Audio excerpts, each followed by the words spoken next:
محمدا عبده ورسوله يا أيها الذين آمنوا اتقوا الله حق تقاته ولا تموتن إلا وأنتم مسلمون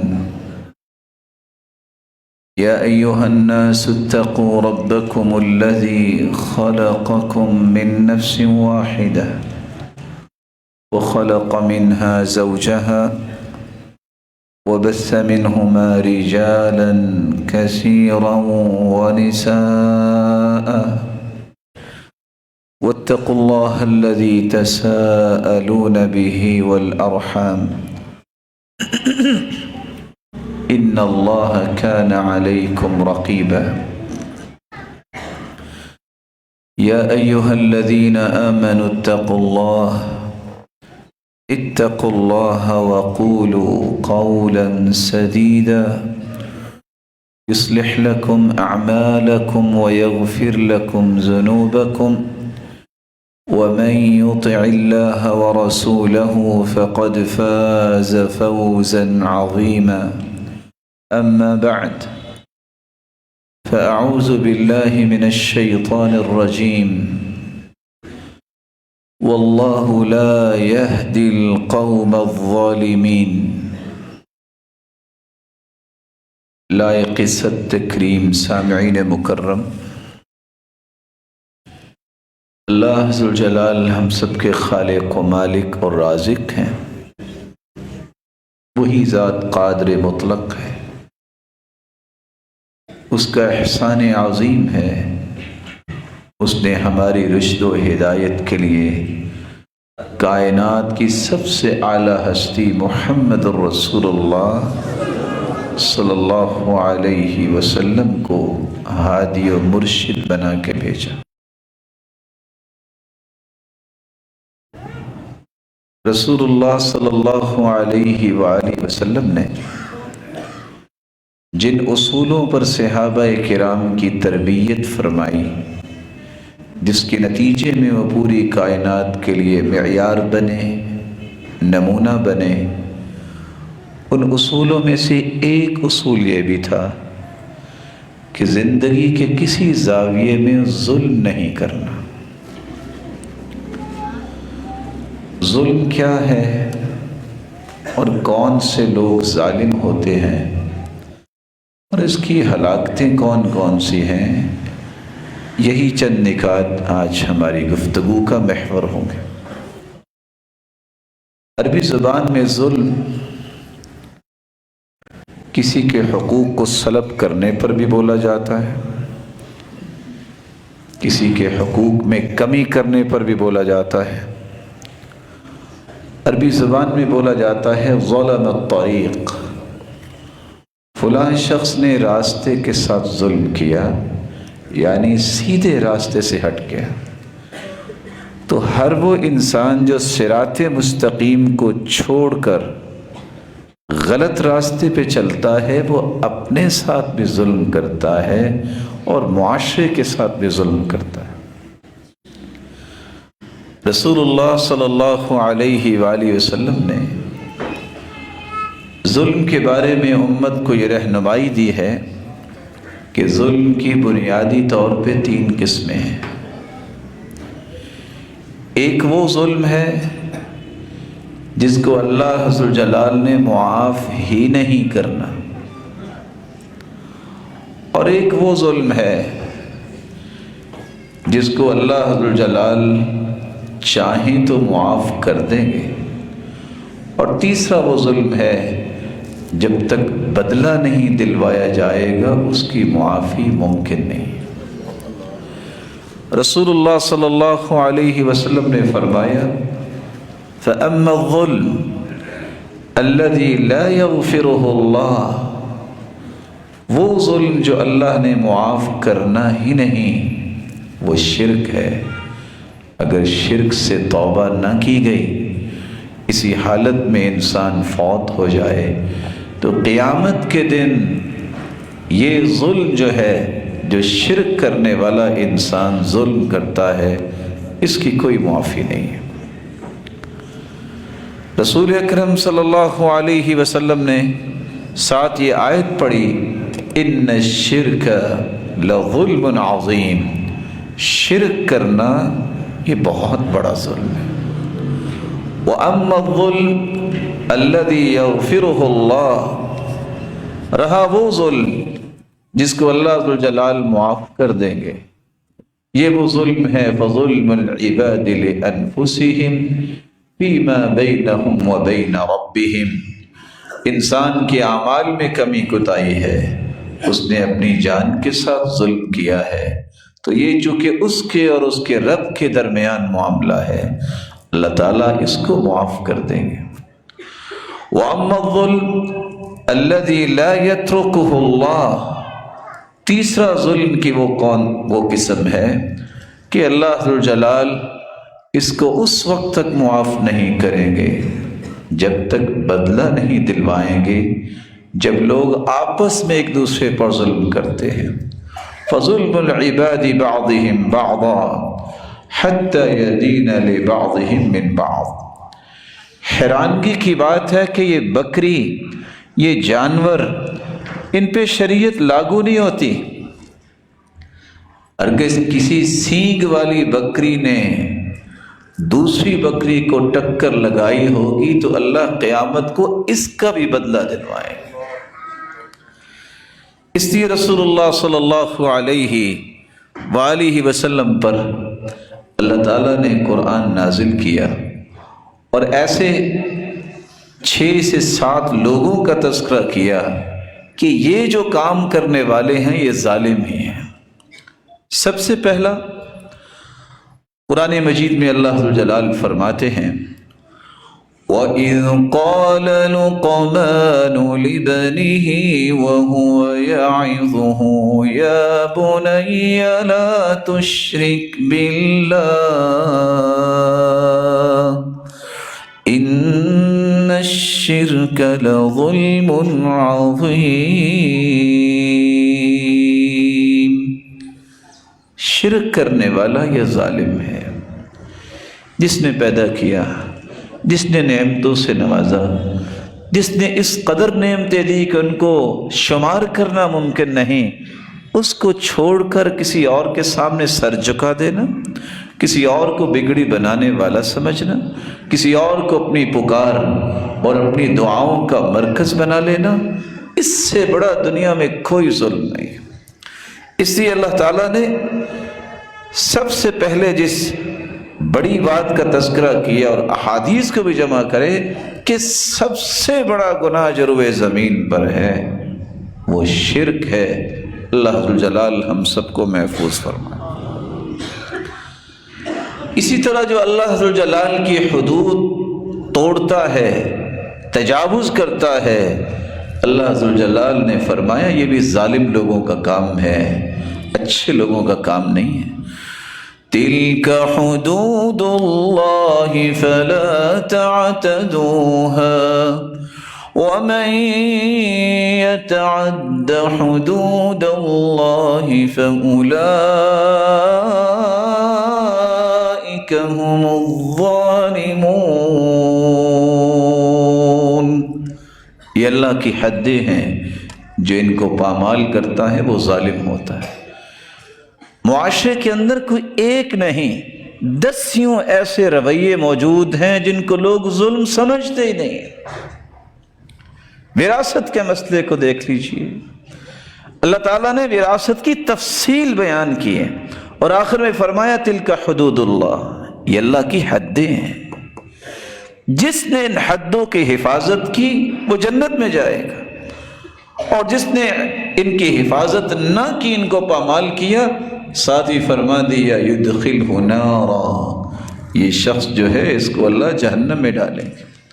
کچھ پرواہ نہیں ہے کہ یہ کون سا ظلم میرے ہاتھ سے ہو رہا ہے، بیٹی محروم ہو رہی ہے وراثت سے، کسی کو اللہ کا خوف نہیں آتا، بہن محروم ہو رہی ہے وراثت سے، کسی کو اللہ کا خوف نہیں آتا، بلکہ ایسے ایسے مسکین پیدا ہو گئے جو صاحب ثروت ہونے کے باوجود بہنوں سے منت کروا کے زمین چھڑواتے ہیں۔ الا فلیستحیوا، ان کو اللہ کا خوف کھانے کے ساتھ شرم بھی کرنی چاہیے۔ مرد جو ہوتا ہے وہ بہادر ہوتا ہے، وہ دینے والا ہوتا ہے۔ رسول اللہ صلی اللہ علیہ وسلم پر ایک تیسرا فرمان بھی نازل ہوا۔ اللہ تعالیٰ کا فرمان ہے وَمَنْ أَظْلَمُ مِمَّنْ مَنَعَ مَسَاجِدَ اللَّهِ أَنْ يُذْكَرَ فِيهَا اسْمُهُ وَسَعَى فِي خَرَابِهَا، اس سے بڑا ظالم کون ہو سکتا ہے کہ جو مسجدوں میں اللہ کا نام لینے سے روکتا ہے اور مسجدوں کو برباد کرنے کی خواہش رکھتا ہے۔ وَسَعَى فِي خَرَابِهَا، تو جو شخص بھی اللہ ذوالجلال کا نام، اس کے پیارے محبوب کا نام عام کرنے سے روکتا ہے، اس سے بڑا ظالم کون ہے؟ یہ مساجد، یہ بیت اللہ کی بیٹیاں ہیں، اور اللہ کے رسول صلی اللہ علیہ وسلم نے فرمایا تھا المسجد بیت کل تقی، ہر متقی کا گھر مسجد ہے۔ ان کے ساتھ دشمنی کرنے والا اور اللہ اور اس کے رسول کے فرامین کا پرچار کرنے سے روکنا، اللہ ذوالجلال کے تذکرے جو عام کرنے چاہیے ان میں رکاوٹ پیدا کرنا، یہ ظالم لوگوں کا کام ہے۔ اللہ تعالیٰ نے ایک چوتھی بات بھی بیان کی ہے وَمَنْ أَظْلَمُ مِمَّنْ كَتَمَ شَهَادَةً عِنْدَهُ مِنَ اللَّهِ، ایک شخص کو پتہ ہے حق کیا ہے، سچ کیا ہے، پتہ ہونے کے باوجود اگر وہ سچی گواہی چھپا لیتا ہے، اس سے بڑا ظالم کون ہوگا؟ آج جھوٹی گواہیوں پہ انسانوں نے اعتماد کر لیا، نتیجتاً وہ اس کو برائی اب سمجھتے نہیں ہیں۔ ایک نہیں، ہزاروں جھوٹے ایفیڈیوٹ پیش کرتے ہوئے کسی کو کوئی بھی خوف نہیں آتا۔ اور رسول اللہ صلی اللہ علیہ وسلم کا فرمان ہے وَالْيَمِينُ الْغُمُوسُ تَدْعُ الدِّيَارَ بِلَاقِعٍ، جو جھوٹی قسم اٹھاتا ہے اس کا گھر برباد ہو جاتا ہے۔ اور اللہ کے رسول صلی اللہ علیہ وسلم نے فرمایا جو کسی کا مال جھوٹی قسم اٹھا کے ہتھیا لیتا ہے اس پر جہنم واجب ہو جاتی ہے اور جنت حرام ہو جاتی ہے۔ رسول اللہ صلی اللہ علیہ وآلہ وسلم پر ایک پانچواں فرمان بھی نازل ہوا وَمَنْ أَظْلَمُ مِمَّنْ ذُكِّرَ بِآيَاتِ رَبِّهِ فَأَعْرَضَ عَنْهَا وَنَسِيَ مَا قَدَّمَتْ يَدَاهُ، جس کو اللہ ذوالجلال کی آیات سنائی جائیں، اسے نصیحت کی جائے اور وہ منہ پھیر لے کہ میں نہیں مانتا ان باتوں کو، اور دیکھا ہے یہ باتیں تو کرتے رہتے ہیں علماء، ایسے شخص سے بڑھ کے کون ظالم ہو سکتا ہے جو اللہ ذوالجلال کی طرف سے آئی ہوئی نصیحت کو ٹھکرا دے۔ اللہ تعالیٰ نے ایک چھٹی بات بھی نازل کی فَمَنْ أَظْلَمُ مِمَّنِ افْتَرَى عَلَى اللَّهِ كَذِبًا لِيُضِلَّ النَّاسَ بِغَيْرِ عِلْمٍ إِنَّ اللَّهَ لَا يَهْدِي الْقَوْمَ الظَّالِمِينَ، اس سے بڑا ظالم کون ہو سکتا ہے جو بات خود کرے اور کہے یہ اللہ تعالیٰ نے کہا ہے، یہ اسلام کی بات ہے۔ اسلام کی بات وہ ہوگی جو قرآن مجید کے اندر ہے، اسلام کی بات وہ ہوگی جو اللہ کے رسول کی حدیث کے اندر ہے۔ دو ہی چیزیں ہیں جو اسلام کی تعبیر پیش کرتی ہیں۔ اسلام کا منبع و مصدر ہے، دنیا کی باتیں اسلام نہیں بنتا، اللہ کا قانون اسلام ہے جس کو اللہ نے وحی بنا کے اتارا، جس میں غلطی کی گنجائش ہی نہیں ہے، جس میں شک کی بھی گنجائش ہی نہیں ہے۔ اس لیے اللہ ذوالجلال سے یہ دعا کرنی چاہیے اللہ ذوالجلال ان سارے ظلموں سے ہر ایک کو محفوظ فرمائے۔ رسول اللہ صلی اللہ علیہ وآلہ وسلم پر یہ قرآن کا پیغام بتاتا ہے مشرک اس سے بڑا کوئی ظالم نہیں، اللہ کی حدود سے تجاوز کرنے والا اس سے بڑا کوئی ظالم نہیں ہے۔ مسجدوں میں اللہ اور اس کے رسول کی تعلیم کی رکاوٹ بننے والا، اس سے بڑا کوئی ظالم نہیں ہے۔ بات کا پتہ ہے، سچی گواہی کو چھپا لینے والا، اس سے بڑا کوئی ظالم نہیں ہے۔ اور اللہ ذوالجلال کی جب نصیحت آ جائے اس سے منہ پھیرنے والا، اس سے بڑا بھی کوئی ظالم نہیں ہے۔ اور پھر اللہ ذوالجلال پر جھوٹ باندھنے والا، اس سے بڑا بھی کوئی ظالم نہیں ہے۔ ظلم کی بنیادی طور پہ جس طرح آپ نے قسمیں سنی کہ ایک ظلم تو اللہ نے معافی نہیں کرنا، شرک معاف نہیں ہوگا، اس کا مطلب کیا ہے کہ اگر شرک کرتے کرتے فوت ہو گیا، اس نے معافی نہ مانگی، اگر وہ زندگی میں معافی مانگ لیتا ہے تو اللہ ہر ایک گناہ کو معاف کر دیتے ہیں، بلکہ اللہ ذوالجلال سچی معافی مانگنے والے کی برائیوں کو بھی نیکیوں میں تبدیل کر دیتے ہیں۔ یہ اس کا احسان عظیم۔ انسان ظلم یا تو زبان سے کرتا ہے یا ہاتھ سے کرتا ہے، اس لیے انسان کو قولی ظلم سے بھی باز رہنا چاہیے اور عملی ظلم سے بھی باز رہنا چاہیے۔ ہم اس کو کوئی ظلم نہیں سمجھتے کسی پہ تہمت لگا دینا۔ اللہ ذوالجلال کا فرمان ہے جو کسی پہ تہمت لگاتا ہے اس پہ لعنت ہے اللہ تعالیٰ کی۔ یہ ظلم ہے کہ آپ کسی مسلمان پر تہمت لگا دیں، بلکہ رسول اللہ صلی اللہ علیہ وسلم نے فرمایا من قال فی مسلم ما لیس فی، جب آپ کسی پہ کوئی شخص تہمت لگا دیتا ہے اور وہ عیب اس کے اندر نہیں ہے، اسکنہ اللہ ردغۃ الخبال، قیامت کا دن ہوگا اللہ ذوالجلال اس انسان کو جہنمیوں کے خون اور پیپ میں رکھیں گے، حتی یخرج مما قال، جب تک وہ ثابت نہیں کرے گا، جب وہ ثابت ہی نہیں کر سکے گا ولیس بخارج، اس جہنم سے نکل ہی نہیں پائے گا۔ یہ قولی ظلم ہے کہ آپ کسی پہ بہتان لگائیں، کسی کی چغلی کریں، یہ ظلم ہے۔ لا يدخل الجنت نمام، چغل خور اگر توبہ نہیں کرتا تو یہ جنت میں نہیں جائے گا۔ غیبت آپ کسی کی کرتے ہیں تو یہ زبان سے ظلم کر رہے ہیں، مردہ بھائی کا گوشت کھا رہے ہیں۔ ابن عون سے کسی نے پوچھا کہ آپ نے کبھی کسی کی بات نہیں کی، کہتے ہیں میں نے اپنی اصلاح کر لی ہے کہ میں لوگوں کی فکر کروں؟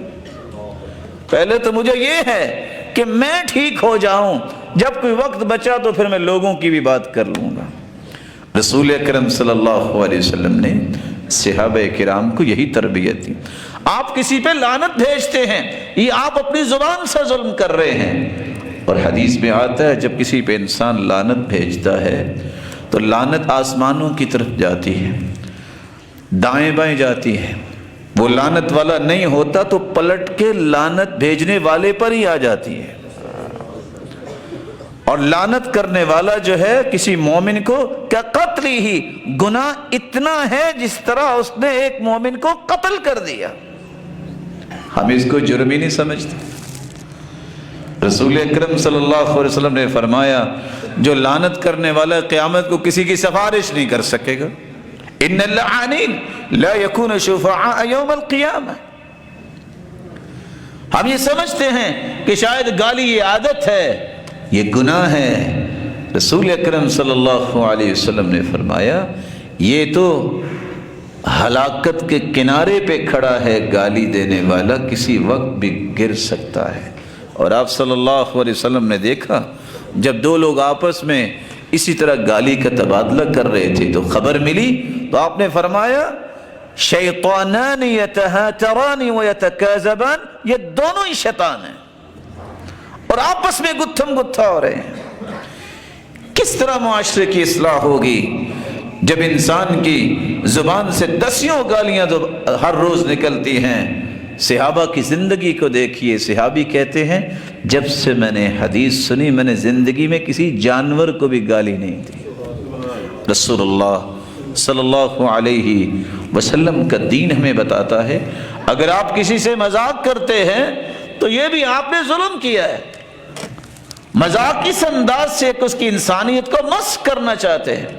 اللہ کے رسول صلی اللہ علیہ وآلہ وسلم نے صرف اشارہ دیکھا، چھوٹے قد کی طرف اشارہ کیا، فرمایا یہ ایسا زہریلا کلمہ بولا ہے، حالانکہ اشارہ کیا ہے کہ اس کا تو قد چھوٹا ہے۔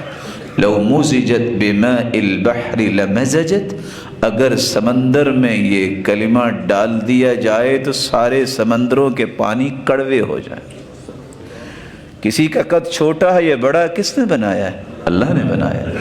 تو اللہ عز و جلال کی تخلیق پر اعتراض نہیں کیا کرتے، یہ اس کی حکمت ہے، وہ زیادہ جانتا ہے کہ ایسا کیوں ہوا، ایسا کیوں کیا، یہ وہ زیادہ جانتا ہے کہ اللہ نے اس کے لیے اوپر انعامات کیا رکھے ہیں۔ تو کسی کی تخلیق پہ بھی اس طرح کے کمنٹس کرنا، یہ بھی اللہ عز و جلال کو اپنے رسول کو سمجھایا کہ یہ بھی امت کے لیے پسندیدہ نہیں ہے۔ جھوٹی گواہی دینا یہ بھی قولی ظلم ہے۔ رسول اللہ صلی اللہ علیہ وآلہ وسلم نے فرمایا قیامت کے دن اللہ عز و جلال غضبناک ہوں گے جو جھوٹی گواہی دیتا ہے۔ جب ملاقات کرے گا تو اللہ عز و جلال ایسے انسان پر سخت غضبناک ہوں گے۔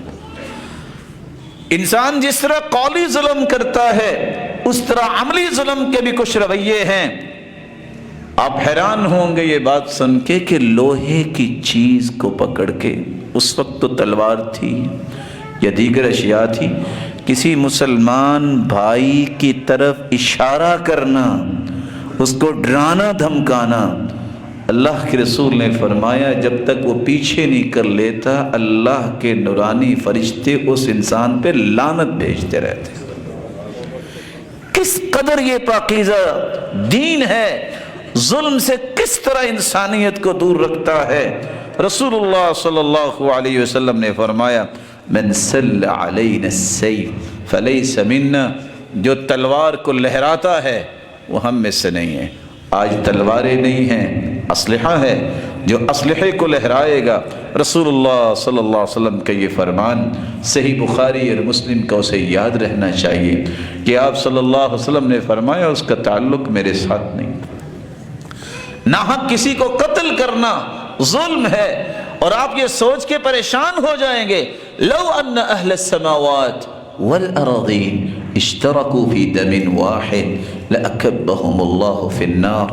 یہ دین کس قدر خوبصورت ہے، کسی ایک مسلمان کا قتل اگر اس میں ساتوں آسمانوں کے نورانی فرشتے اور ساتوں زمینوں کی ساری مخلوقات شریک ہو جائیں، بلا شبہ سب مارنے میں شریک تو نہیں ہو پائیں گے، لیکن اگر مشورے میں شریک ہو جائیں تو اللہ قیامت کے دن ایک مومن کے قتل کی وجہ سے 14 کے 14 طبق جہنم میں ڈال دیں گے۔ اس قدر اللہ تعالیٰ نے مومن کی قدر بنائی ہے۔ آپ صلی اللہ علیہ وسلم بیت اللہ کا طواف کر رہے تھے۔ آج بیت اللہ کی طرف کوئی آنکھ میلی کر کے دیکھے، لوگ آنکھ نکالنے کے لیے تیار ہو جاتے۔ عزت ہے، قدر و منزلت ہے، لیکن اللہ کے رسول صلی اللہ علیہ وسلم نے بیت اللہ کا طواف کرتے ہوئے فرمایا بیت اللہ تیری شان بڑی ہے، ما اطیبک وما اطیب ریحک، تیری فضائیں اور ہوائیں خوشبوئیں کتنی پاکیزہ ہیں۔ والذی نفسی بیدی لحرمت المؤمن اعظم عند اللہ حرمت منک۔ اے بیت اللہ، اس ذات کی قسم جس کے ہاتھ میں میری جان ہے، تجھ سے ایک مومن کی حرمت زیادہ ہے۔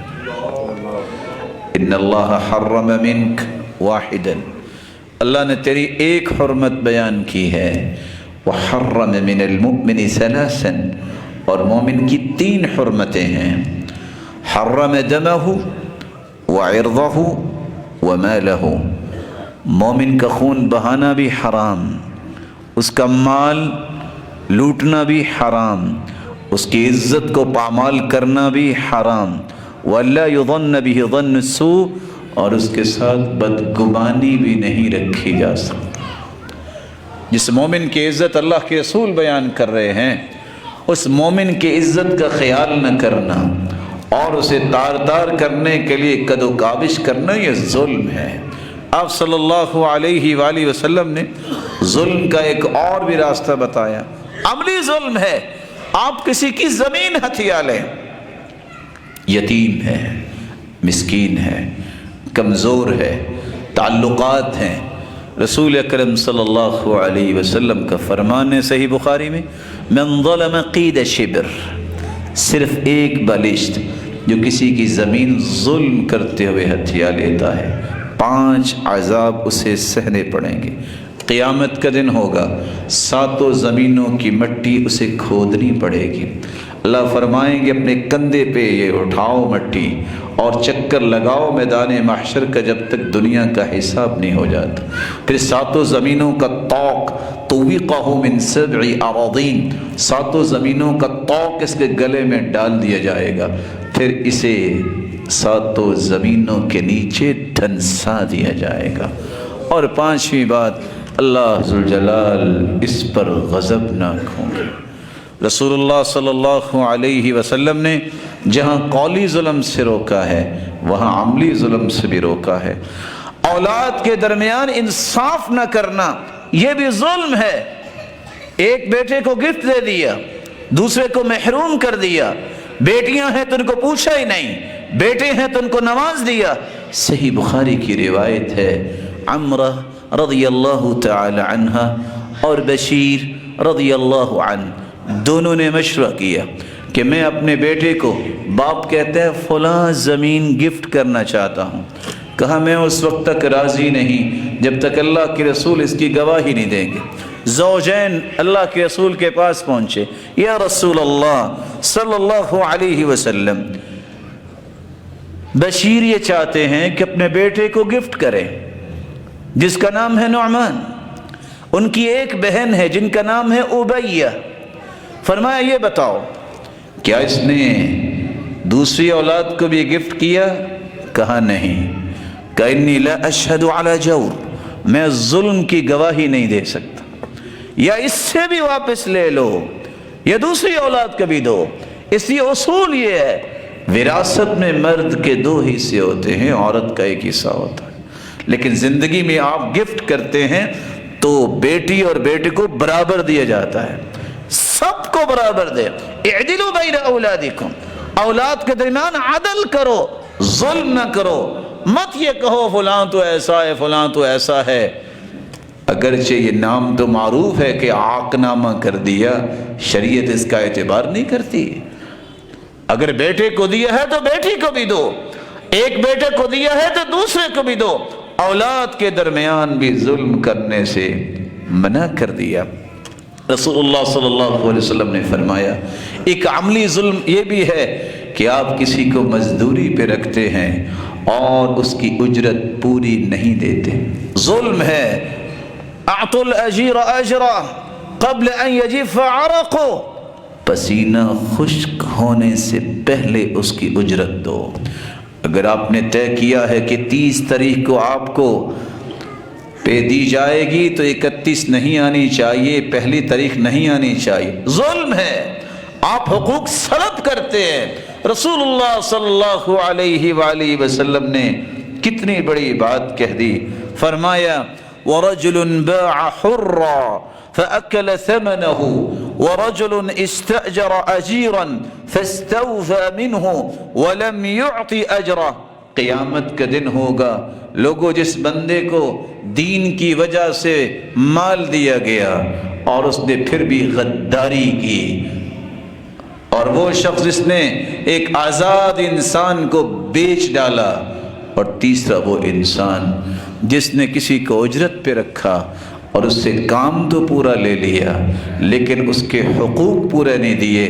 قیامت کا دن ہوگا، اللہ کے رسول فرماتے ہیں اس کا کیس میں خود اللہ ذوالجلال کے سامنے پیش کروں گا اور گواہی دوں گا۔ رسول اللہ صلی اللہ علیہ وسلم نے یہ بھی فرمایا کہ اگر تم ناحق کسی کا مال کھا لیتے ہو تو یہ بھی ایک عملی ظلم ہے۔ قرآن مجید میں اللہ ذوالجلال نے اس کا اشارہ کیا ہے، ان الذین یأکلون اموال الیتامی ظلما، جو یتیموں کے مال ظلم کرتے ہوئے کھاتے ہیں۔ وہ کیا کھاتے ہیں؟ وہ دنیا کی خوبصورت کھانے نہیں ہیں، انما یأکلون فی بطونہم نارا، یہ جہنم کے انگارے ڈالتے ہیں اپنے پیٹ میں، وسیصلون سعیرا، اور ان قریب توبہ نہ کی تو خود بھی جہنم کا انگارہ ہی بن جائیں گے۔ دھوکہ کرنا بھی ظلم ہے، جو عملی ظلم ہے۔ من غش فلیس منا، جو دھوکہ اور فراڈ کرتا ہے اس کا تعلق ہمارے ساتھ نہیں ہے۔ خیانت کرنا بھی ظلم ہے۔ اللہ ذوالجلال ہر قسم کے قولی اور عملی ظلم سے ہم سب کو محفوظ فرمائے۔ وآخر دعوانا الحمد للہ رب العالمین۔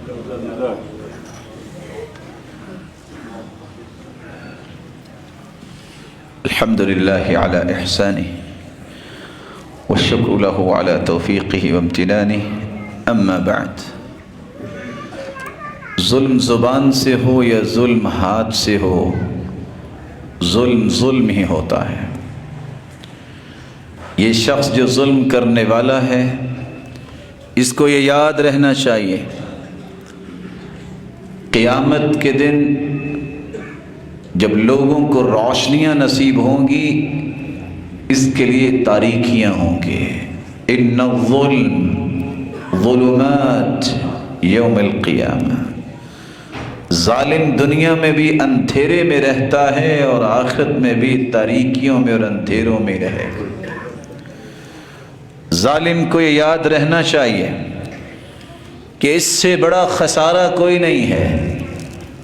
دنیا میں اگر اس ظلم کی معافی مانگ لے اللہ تعالیٰ سے اور حقوق واپس کر دے جس کے ساتھ اس نے ظلم کیا تو ٹھیک۔ وَمِن ثَمَّ لَا دِرْهَمٌ وَلَا دِنَارٌ، قیامت کو درم و دینار نہیں ہوگا، اس کے بدلے نیکیاں لی جائیں گی۔ اور نیکیاں لینے کا نتیجہ کیا نکلے گا؟ رسول اللہ صلی اللہ علیہ وسلم نے سوال کیا، جانتے ہو مفلس کون ہے؟ صحابہ نے جواب دیا، من لا درہم لہ ولا متاع، جس کے پاس درم و دینار نہ ہو، جس کے پاس دنیا کا ساز و سامان نہ ہو، اس کو مفلس، نادار اور فقیر کہتے ہیں۔ فرمایا نہیں، یہ مفلس نہیں ہے۔ المفلس من امتی من یأتی یوم القیامت بصلاۃ وزکاۃ وصدقۃ، میری امت کا مفلس اور نادار وہ ہے جو نمازیں تو پڑھتا ہوگا، صدقہ بھی کرتا ہوگا، زکوٰۃ بھی دیتا ہوگا، روزہ بھی رکھتا ہوگا، لیکن اس نے 5 گناہ کیے ہوں گے۔ وَيَأْتِي قَدْ شَتَمَ هَذَا، کسی کو گالی دی ہوگی، اَوْ ضَرَبَ هَذَا، کسی پہ زور آزمائی کر کے طاقت دکھائی ہوگی، اَوْ قَذَفَ هَذَا، کسی پہ بہتان لگایا ہوگا، او سفک دم ہذا، کسی کو قتل کیا ہوگا، اور کسی کا اکل مال ہذا، کسی کا مال کھایا ہوگا۔ نمازی ہے، روزہ دار ہے، صدقہ دینے والا، زکوٰۃ دینے والا، لیکن گالی، بہتان، کسی کو مارنا، قتل کرنا، نہ حق کسی کا مال چھیننا، کھانا، یہ 5 گناہ لے کے آئے گا۔ لائن لگی ہوگی، حقوق لینے والے آ جائیں گے۔ اللہ تعالیٰ حقوق کیسے دیں گے؟ اس کی نیکیاں ان میں تقسیم کریں گے۔ فَإِنْ فَنِيَتْ حَسَنَاتُهُ قَبْلَ أَنْ يُقْضَمَ عَلَيْهِ، ابھی حقوق لینے والے باقی ہوں گے، نیکیاں ختم ہو جائیں گی۔ اب کیا کیا جائے؟ أُخِذَ مِنْ خَطَايَاهُمْ، جن کو گالی دی، جن کو مارا، بہتان لگائے، قتل کیا، مال کھایا، ان کے گناہوں کو پکڑ کے نمازی، روزے دار اور اس کے سر پہ رکھے جائیں گے اور پھر اسے جہنم میں ڈال دیا جائے گا۔ یہ مفلس ہے۔ اللہ ایسی مفلسی سے ہمیں محفوظ فرمائے۔ آج وقت ہے کہ ہم ان باتوں کو سمجھیں۔ یہ گناہ ہیں جن کو آج گناہ لوگ سمجھتے نہیں۔ لوگ سمجھتے ہیں کہ تکبر، گمنڈ اور غرور کرنے سے شاید آگے بھی بات بن جائے گی۔ اللہ ذوالجلال کو جتنا غرور اور گمنڈ برا لگتا ہے، فرمایا العز عزاری والکبریاء ردائی، تکبر میری چادر ہے، جو اس کو ہاتھ ڈالتا ہے میں الٹا جہنم میں ڈال دوں گا۔ رسول اللہ صلی اللہ علیہ وآلہ وسلم نے اس لیے صحابہ کرام کو یہ بات سمجھائی تھی، الا من ظلم معاہدا او انتقصه او کلفه فوق طاقته او اخذ منه شيئا بغیر طیب نفسه فانا حجیجه یوم القیامہ۔ مسلمان تو مسلمان، مومن تو مومن، کسی ایسے انسان کو بھی اگر کوئی ظلم کا نشانہ بناتا ہے جو مسلمان نہیں ہے لیکن مسلمانوں کے قانون کے تحت رہتا ہے، ذمہ ہے، اسے امن دیا گیا ہے، رسول اللہ صلی اللہ علیہ وآلہ وسلم نے فرمایا ایسے انسان کو بھی جو قتل کرنے والا ہے لم یرح رائحۃ الجنہ، یہ جنت کی خوشبو بھی نہیں پائے گا۔ رسول اللہ صلی اللہ علیہ وآلہ وسلم نے فرمایا من اعان ظالما، جو کسی ظالم کی مدد کرتا ہے، بباطل، باطل ہے ظلم پھر بھی اس کی مدد کرتے ہیں لوگ کہ کوئی بات نہیں، لیدحض بباطلہ حقا، تاکہ حق کو ٹھکرایا جائے، ظالم کے ساتھ لوگ کھڑے ہوتے ہیں۔ اللہ کے رسول کا فرمان ہے فقد برئ ذمۃ اللہ عز وجل وذمۃ رسولہ، اللہ بھی اس سے بری ہیں اور اللہ کے رسول بھی اس سے بری ہیں۔ رسول اللہ صلی اللہ علیہ وسلم نے یہ بات سمجھائی تھی امت کو، صنفان من اہل النار، دو قسم کے لوگ جہنمی ہیں۔ اللہ کے رسول کون سے؟ صحیح مسلم کی روایت ہے، وہ لوگ الذین یضربون الناس، جو لوگوں کو مارتے ہیں ان کے ہاتھوں میں اس طرح کوڑے ہیں جس طرح گائے کی دم ہوتی ہے۔ اور دوسری وہ قسم نساء کاسیات عاریات مائلات ممیلات رؤوسہن کاسنمۃ البخت المائلہ، ایسی عورتیں جو لباس پہننے کے باوجود عریاں نظر آتی ہیں، لوگوں کی طرف وہ مائل ہوتی ہیں، لوگ ان کی طرف مائل ہوتے ہیں، اور انہوں نے اپنے سر پہ بالوں کو اس طرح اکٹھا کیا ہوا ہے، جوڑے بنائے ہوئے ہیں جس طرح بختی اونٹ کی کوہان اٹھی ہوتی ہے۔ لا يدخلن الجنہ ولا یجدن ریحہا، جنت میں داخل ہونا تو دور کی بات، یہ جنت کی خوشبو بھی نہیں پائیں گے۔ رسول اللہ صلی اللہ علیہ وآلہ وسلم نے یہ بات بھی سمجھائی تھی، ان اللہ لیملی للظالم حتی اذا اخذہ لم یفلتہ، مت سوچے ظالم کہ مجھے تو کوئی ہاتھ لگانے والا نہیں، اللہ ظالم کو مہلت دیتے ہیں لیکن جب پکڑ کرتے ہیں تو پھر دنیا کے لیے عبرت بناتے ہیں۔ فرعون ظالم تھا، کس طرح بچوں کو ذبح کیا کرتا، مارتا تھا، لیکن جب اللہ نے پکڑا ہے تو پھر پوری دنیا کے لیے عبرت بنایا ہے۔ قارون کی حالت دیکھیے، نمرود کی حالت دیکھیے، اور یہ بات یاد رکھیے گا، ظلم اللہ ذوالجلال نے حرام قرار دیا ہے، ظلم جو ہے یہ اللہ ذوالجلال کو پسند نہیں، بلکہ حدیث قدسی ہے، یا عبادی، اور میرے بندو، انی حرمت الظلم علی نفسی فلا تظالموا بینکم، میں نے اپنے اوپر بھی ظلم کو حرام قرار دے دیا ہے، تم آپس میں ظلم نہ کرنا۔ رسول اللہ صلی اللہ علیہ وآلہ وسلم کا دین ہمیں بتاتا ہے کفر جو ہے، حالانکہ اللہ ذوالجلال کفر کو پسند نہیں کرتے، ولا یرضی لعبادہ الکفر۔